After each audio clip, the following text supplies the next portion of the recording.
Приехала у нас батарейка транспортной компании. Это у нас батарейка с Питера, по-моему, да? Угу. Так вот, человечек у нас на RX. Проблема у него с ВВБ. Вообще все элементы мертвые. И вот будем сейчас ему ставить вот эту замену. Но прежде чем ее ставить, мы ее всю проверим. Проверим емкостя какие в этих элементах. И, ну, в принципе, открыли, короче, контакты, они вон все как новые. Вообще в идеале. Как будто с завода такие контакты. Как будто она не стояла, нигде не работала или что, я не понять не могу. Я первый раз такое вижу на самом деле. Ну, в общем, вот такие вот дела. Сегодня я посмотрю ее на емкостимере и будем ставить. Вот такая у нас песня. Вот такие вот блоки. Раз, два, три. Это у нас RX 450. В общем, 2010 года. Вот так выглядит. Так у него вот кулера выглядят. 3 штуки. Раз, два, три. Компьютер, мозги, все вот в этой кассете будет устанавливаться. Батарейка очень тяжелая. Вот. Состоит она из таких же элементов, как Estima. Это у нас 8-баночники. Ну, здесь ничего разбирать не придется. Здесь придется мне сейчас вот это вот открутить. Я откручу, на анализаторе посмотрю. Каждую емкость проверим, сколько они по процентности. И как бы так будем вычислять сейчас процентность. Такая вот кассета RX идет. Здесь компьютер крепится. Идут датчики подключения сюда. Вот. Здесь тоже клемма крепится. Это на клемму, это на переходник. Как бы так. Все вот так подключается. Конечно, проводов тут жопа вообще. Включил к проверке первую батарею. Тут 2 элемента у меня не хватает, еще аппаратов. Сейчас будем запускать проверку. Именно будем выявлять их непроцентность. Пошла работа приборов у нас. Все приборы запустились. Сейчас они будут считать миллиампер часы. То есть сначала будет у нас заряд, разряд и опять заряд. То есть наоборот, цикл будет такой. Вот. Ну и все, в принципе. Сейчас этот приборчик у нас будет показывать графики, рисовать, как у нас заряжается батарейка, ровно, неровно. Разряд идет как ровно, неровно.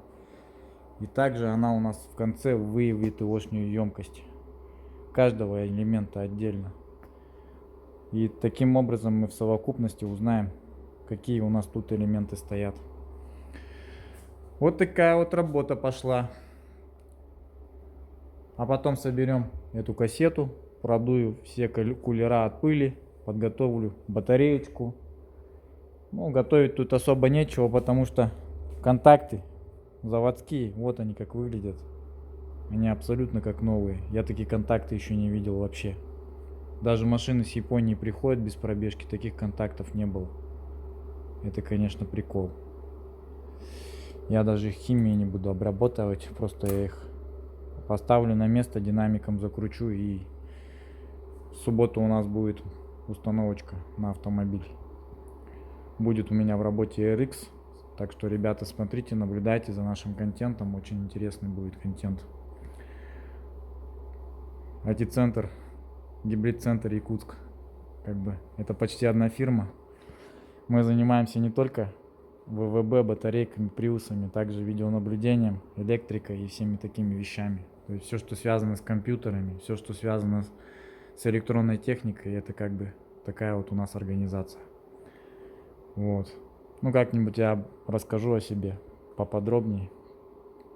Вот. Будет отдельно видео в ютубе даже выпущу, посмотрите. Работаем. Вот. Пришла батарейка от RX. Вот уже пробил 66, 79%, 79, 86. Ну, короче, она вся 80% практически. Вот крабики работают. Сейчас вот эти вот еще пробью, посмотрю. Вот оборудование работает. Проверяю. Также вашу батарейку буду проверять. Проверила батарейку от RX. Заключение вот такое даю. Все элементы почти что 66, 79. Ну, короче, от 66% начинаются. Ну, кое-где есть. А так вообще практически вся 80-я. Ну, кое-где есть 66-е. В принципе, нормально. Не сильно разбег большой. Все элементы вот так подписал. Вот. Каждый элементик своей процентности. Все, это заключение даю человеку уже конкретно. Он теперь будет знать четко свою батарейку.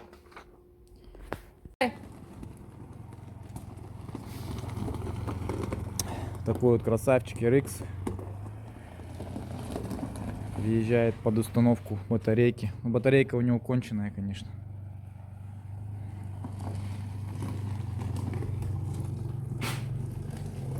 Давай, давай, нормально, прямо.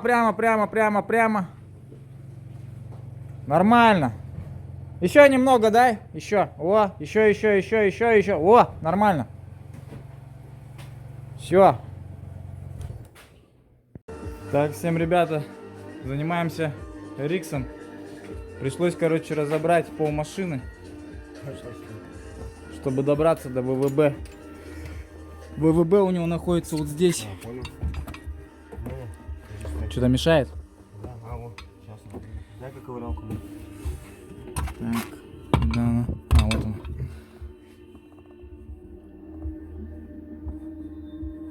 Угу. Воздухозаборники. Вот, вся получается у него коса. Вот эти вот защелки? Они там спокойно должны, по идее, отщелкиваться. Не знаю. Но она, в принципе, не мешает. Знаешь. ЧК, да? Вот она. В принципе, они не должны мешать, эти воздухозаборники. Мешают, да?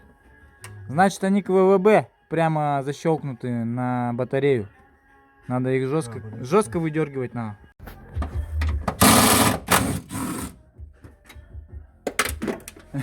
Мимо на.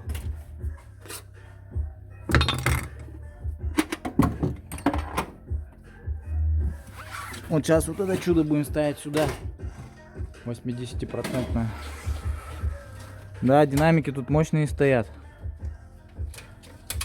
Все здесь сделано. Компьютеры.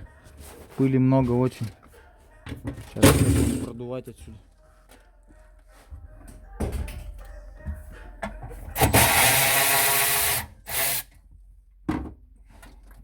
У меня Марк Левинсон тоже вот такие были на LX 470 когда был. Такие же динамики ровно. Вот эти пищалки также были.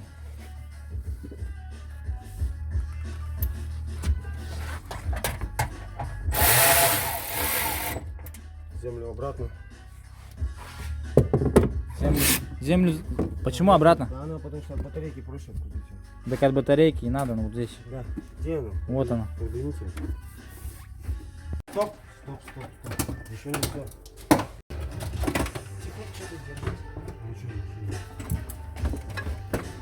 Оба, Что-то держит он. я вижу вообще. Так, пока ставь его. На балку. Все. Я держу за лапки. Не, ты обойди дом. Давай чуть дальше его еще протолкнем на запаску. Вес батарейки около 100 килограмм. Все, хорошо. Сейчас себя вытаскивай. Да, у меня это же.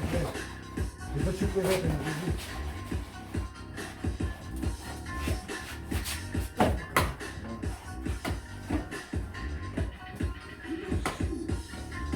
На положенную. Да.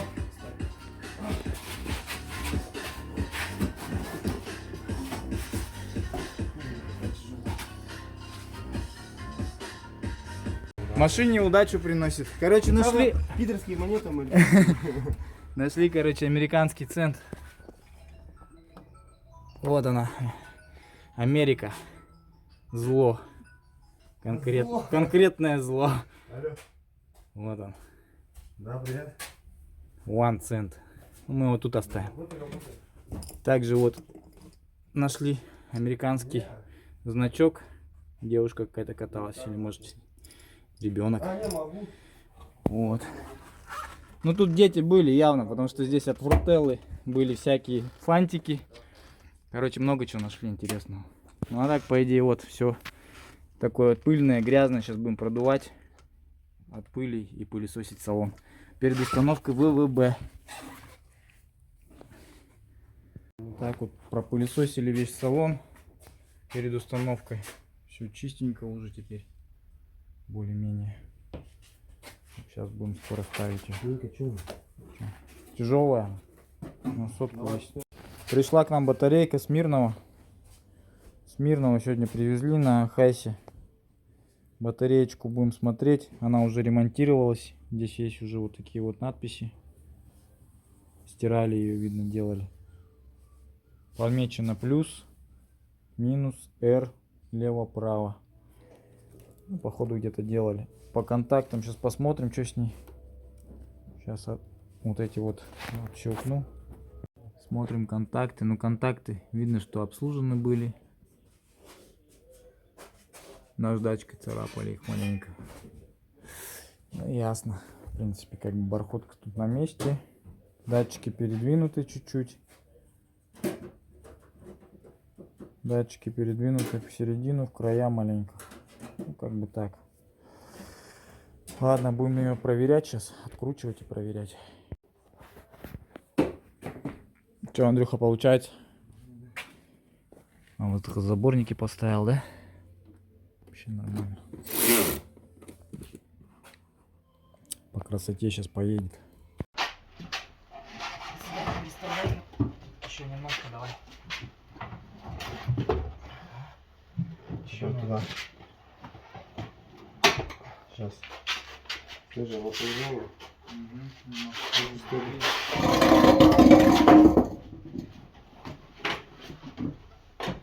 Блин. Не торопись. Все, держи.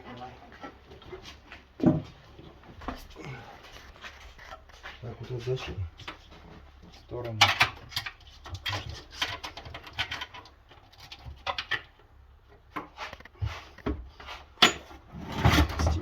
Держи. Опа, стоп.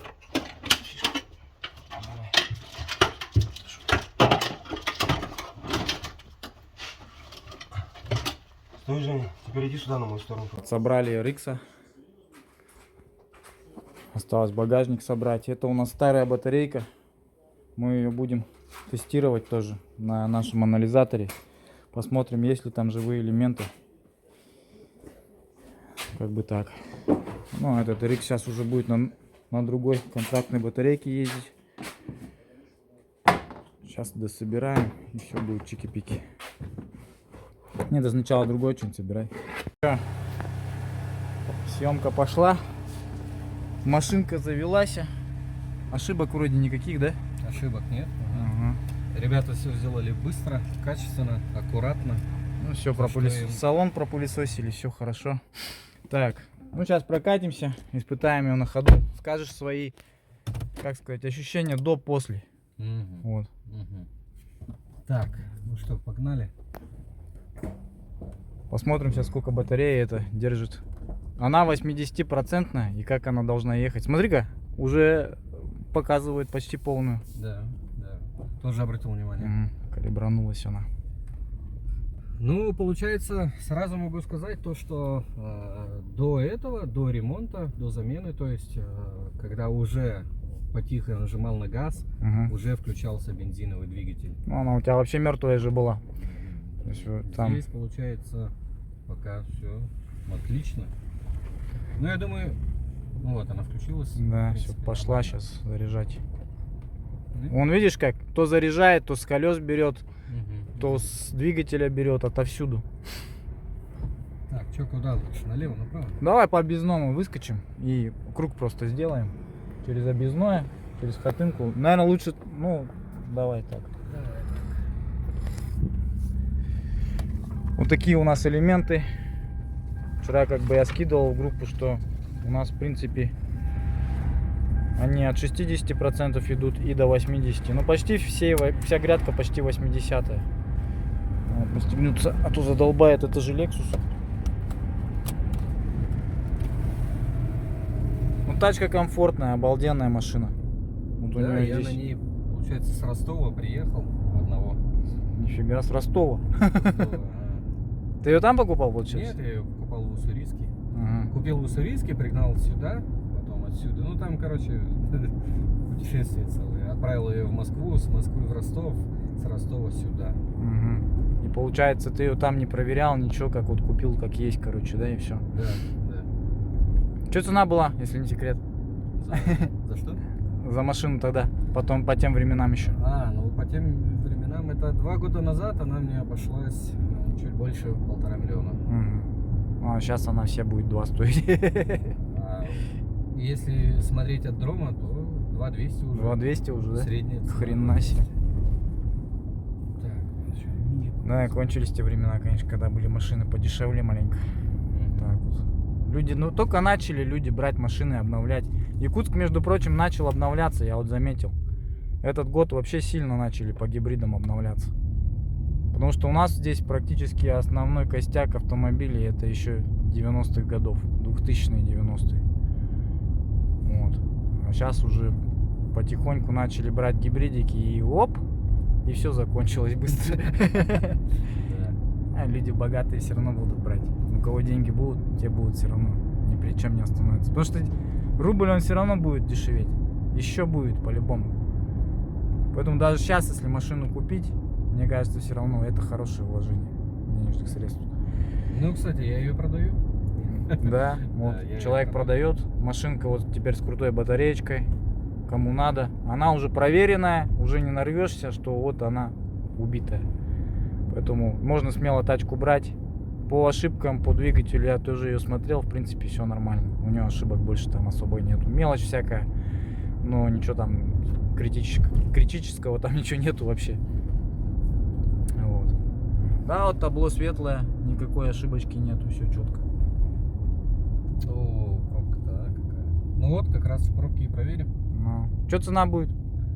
Так, ну на данный момент 2200 поставил. уже. 2200, да? Потому что Ну, а продавать там дешевле я уже смысла не вижу. Ну а там уже договоришься. Там уже договоримся, конечно. Телефон твой в видео, если что, скидываю.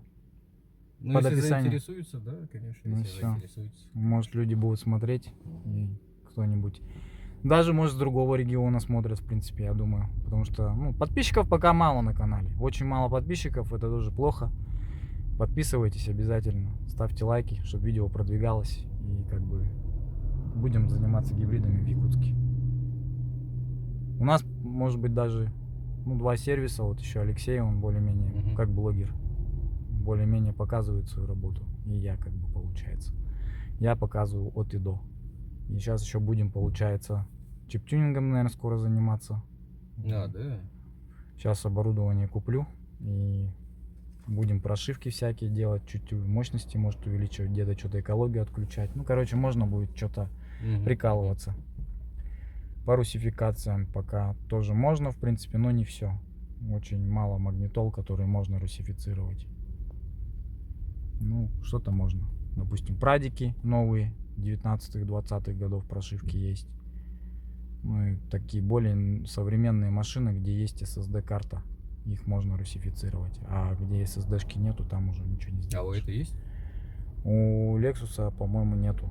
У них еще старые мониторы. И еще она, получается, ты ее не поменяешь. Почему? Потому что внештатка у него вся завязана.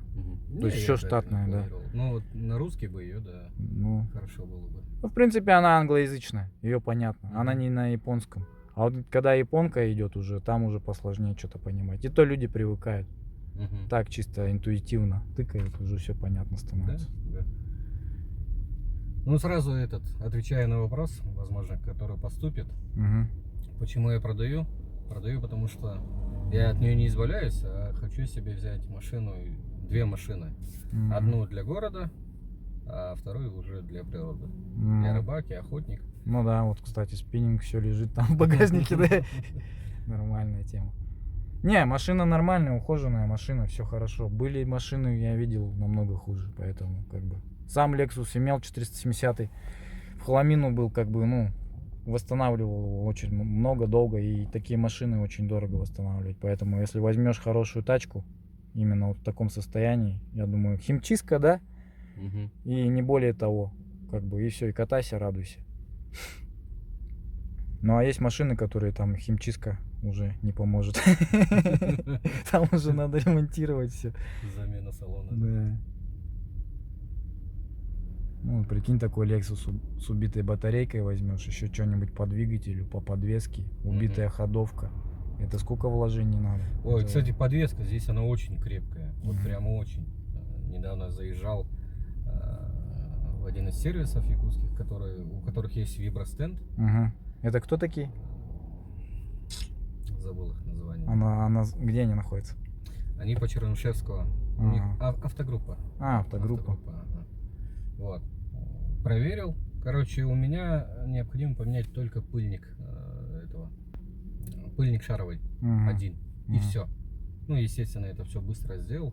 При том, то, что ходовку я всю перетряс, еще находясь в Ростове. Это Мгм. был декабрь 22 года. Там запчасти в Ростове на них есть, да? То есть, ну, это европеец, по идее же. Мгм. Но там, что удобно, то что там есть аналог, получается, Экзиста, приложение Авто.ТО, ну и сайт Мгм. также у них Авто.ТО.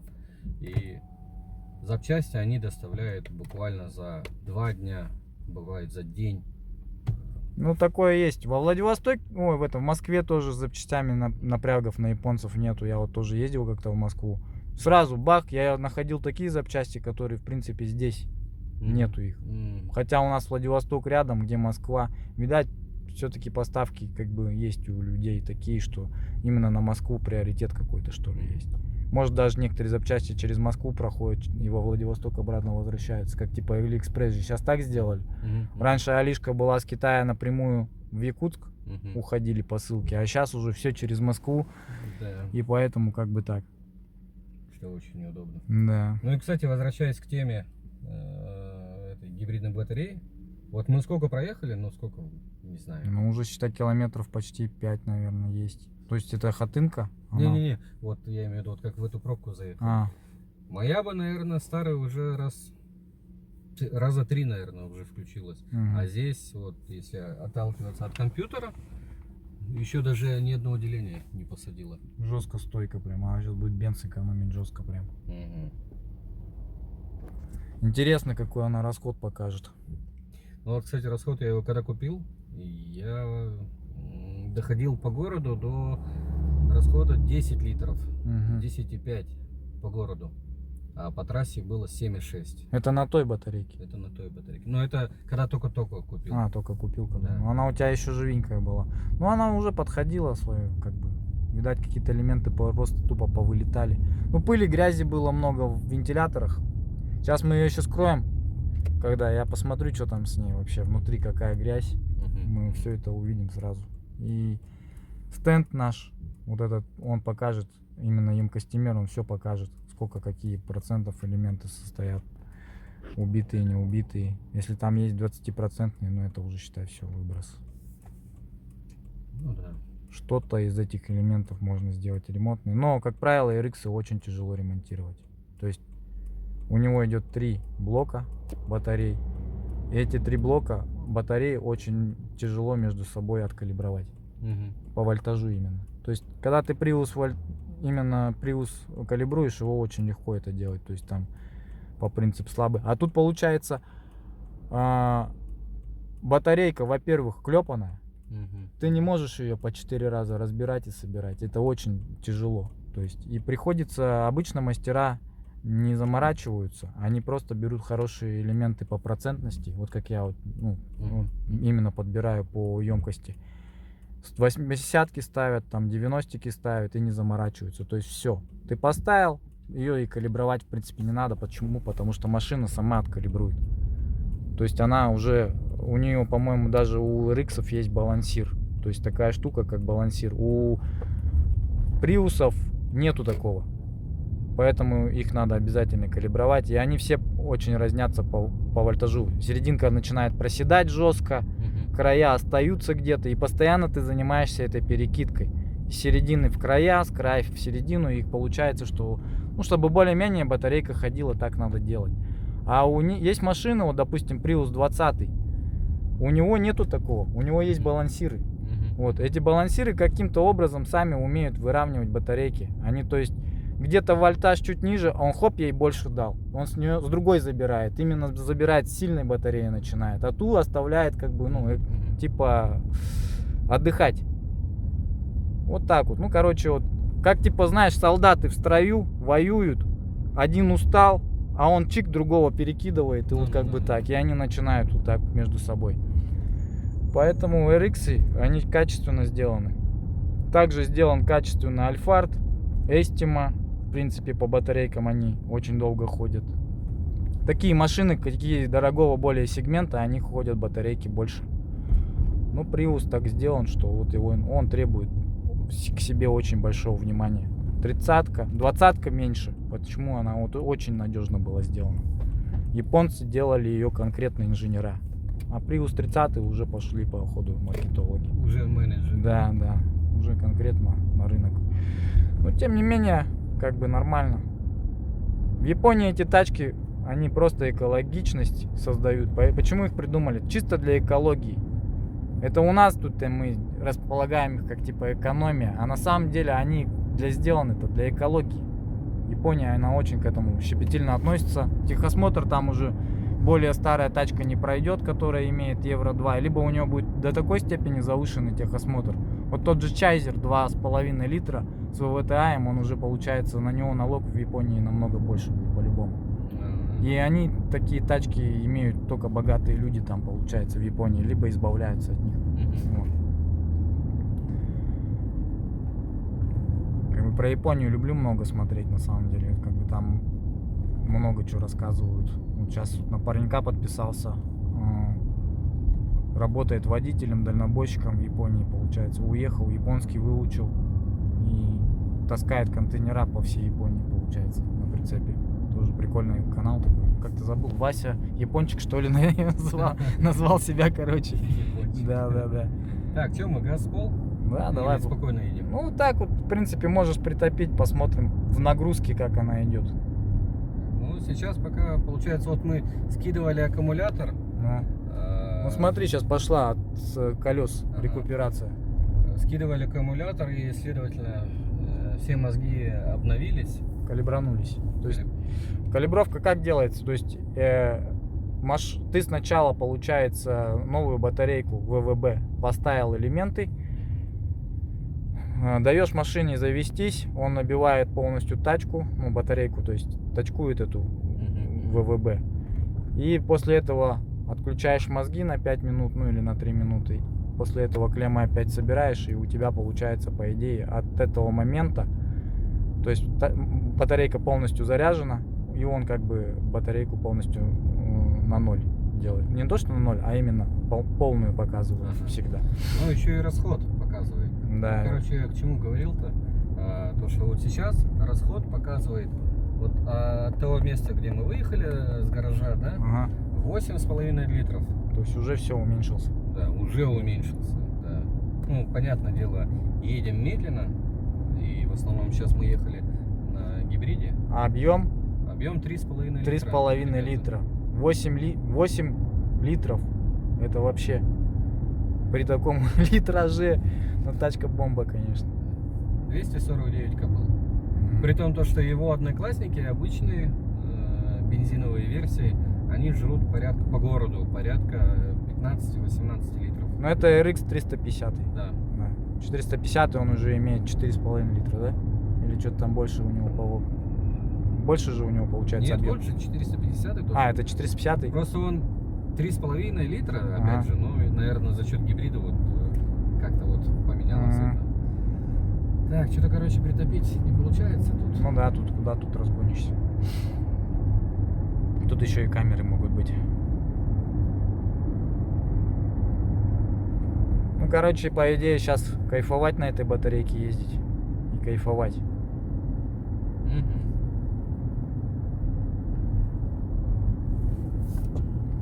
Да, успел ты батарейку хапнуть, конечно, в Питере. Да. Сейчас бы уже так не взял бы. Сейчас она в 2 раза дороже была бы тебе. Потому что стоила Аква у нас, получается, 80 тысяч рублей где-то примерно можно было обойтись, 90. Сейчас она уже 140, 150. Офигеть. В 2 раза, да. Вот буквально с понедельника цены на ВВБ все на батарейки поднялись. И вообще, сейчас я закупился, и этих элементов надолго не хватит, а там будет возможность вообще их купить или нет, еще ничего не понятно.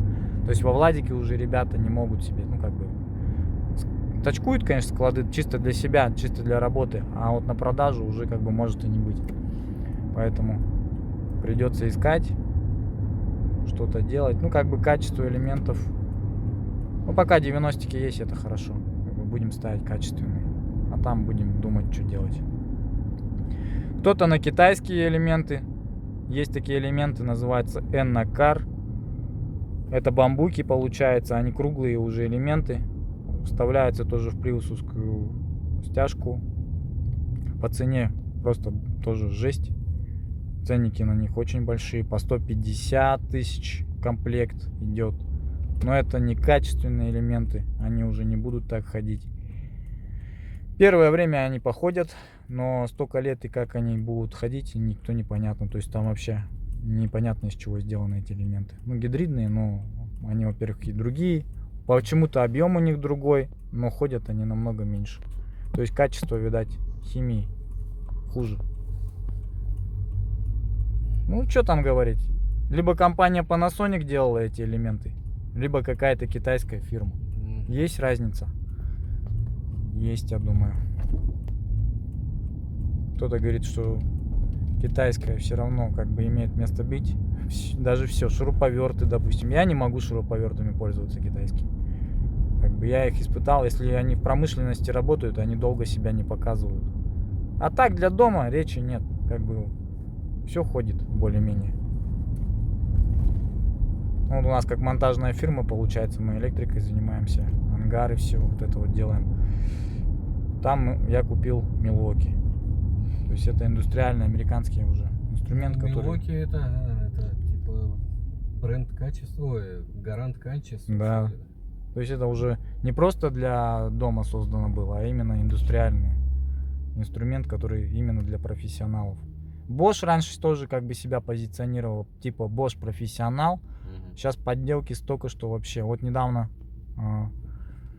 даже Тоскин, по-моему, что ли, снимала этот у себя. Они сейчас ангар строят, да, гараж. Болгарка у них отъебнула, да. Получается, буквально сколько она, ну, много не отработала. Он сказал, 20 минут поработала. И все, да. Ну так не может профессиональный нормальный инструмент работать, качественный, который был 5 лет назад Bosch. У меня болгарка уже работает почти 1,7 лет. Да. И она еще даже толком не обслуживалась. Хотя она постоянно на объектах, она постоянно у нас как бы работает. Мы даже ей штробим, то есть штробореза не было, мы штробили стены. Это прикинь, какая нагрузка на бетон. Вот. В общем, смотрите наш канал, в принципе, тачка бомба получилась. Сегодня скину видео и будет фотография. Расход 8,4 литра. 8,4. Вот, не врем даже, показываем. Да. Ну все, как бы. Подписывайтесь.